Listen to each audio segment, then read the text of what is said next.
पितर जो किसी के मुख से बोलते हैं वे पितर ही होते हैं या कोई भूत प्रेत हैं, इसका पता कैसे लगे? एक तो मैं बताना चाहूँगा पितर और प्रेतों में क्या अंतर है। पितर भोग शरीर नहीं ना कर्म भूमि है, और मनुष्य भोग भूमि भी है और कर्म भूमि भी। मनुष्य का शरीर कुछ करने के लिए मिलता है और कुछ भोगने के लिए। हम पूर्व जन्मों के कर्मों के साथ जो संचित में से हमारा प्रारब्ध बना, उस प्रारब्ध को भोगने के लिए इंसान बने और कुछ नया कर्म करने के लिए इंसान बने। लेकिन पितर लोग ना वो भोग भोगते हैं, वो भोग शरीर भी नहीं, और ना ही वो कर्म भूमि है, कर्म भी नहीं करते। और जो प्रेत है, कर्म करने का उनको अधिकार नहीं, लेकिन प्रेत भोग शरीर है, उनका आतिवाहिक शरीर है, प्रेत शरीर है, उससे अपने पापों को भोगते हैं।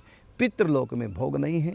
हाँ, पितृलोक में जो देव बन जाते हैं, पितृलोक के जैसे अर्यमा आदि, वो भोग हैं, वो भोगते हैं सुखों को।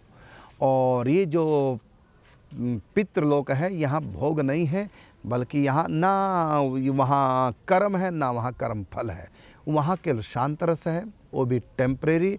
दरअसल पितृलोक क्या है, उनका कहीं जन्म होना है, अभी जन्म के योग्य उनके लिए कोई माहौल नहीं बना है, इसलिए तब तक वो वहीं रहेंगे। क्योंकि किसको पिता बनना, किसको माता बनना, किसको पुत्र बनना है, किसको अमीर गरीब और कितने भाई होंगे नहीं होंगे, कर्मों के अनुसार ऐसा योग अभी पृथ्वी पर नहीं बना जन्म का, तो तब तक वो वेट करते हैं। पितृलोक को यदि हम कहें आपकी भाषा में इंग्लिश में कहें तो वेटिंग रूम, प्रतीक्षालय है, वो अपने जन्म की प्रतीक्षा कर रहे हैं, वो पितर कहलाते हैं।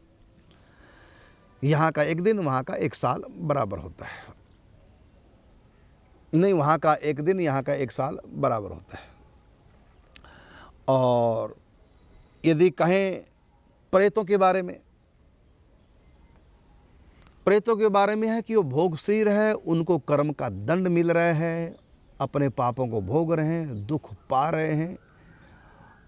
अब प्रश्न उठता है, किसी के भीतर कोई प्रवेश करके बोलते हैं तो पता कैसे चले कि पितर है या कोई भूत प्रेत है? आप वहीं पूछ लिया करो ना उनसे, जब बोलते हैं तो पूछो कि आप कौन है। यदि वो बता रहे हैं कि ये मेरा नाम है, मैं ये हूँ, तो उसके अनुसार आप फिर उनसे बात कीजिए।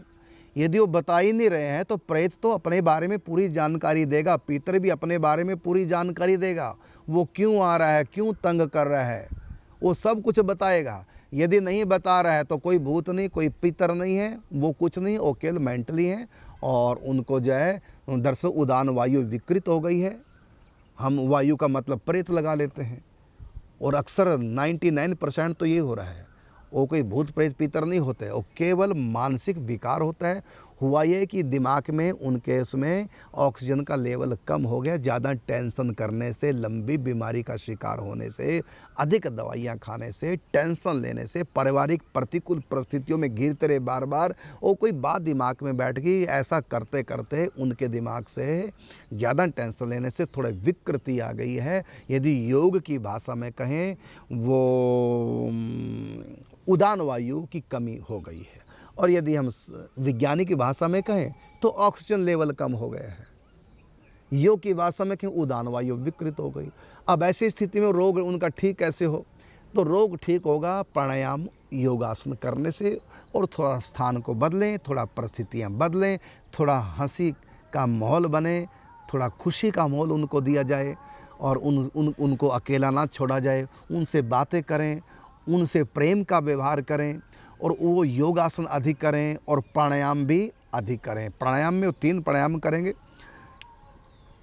विलोम अनुलोम करें और भस्त्रिका प्राणायाम करें, कपालभाति करें, ये 3 प्राणायाम करें, और मेरा विश्वास है कि महीने 40 दिन तक उनका विकार बिल्कुल शांत हो जाएगा, वो प्रसन्न हो जाएंगे। अधिकतर मैंने देखा ये भूत प्रेत नहीं होते, ये पितर लोग नहीं आके बोलते, ये होते हैं केवल मानसिक विकार, जिसका इलाज हमारे यहाँ है। ये है आपके प्रश्न का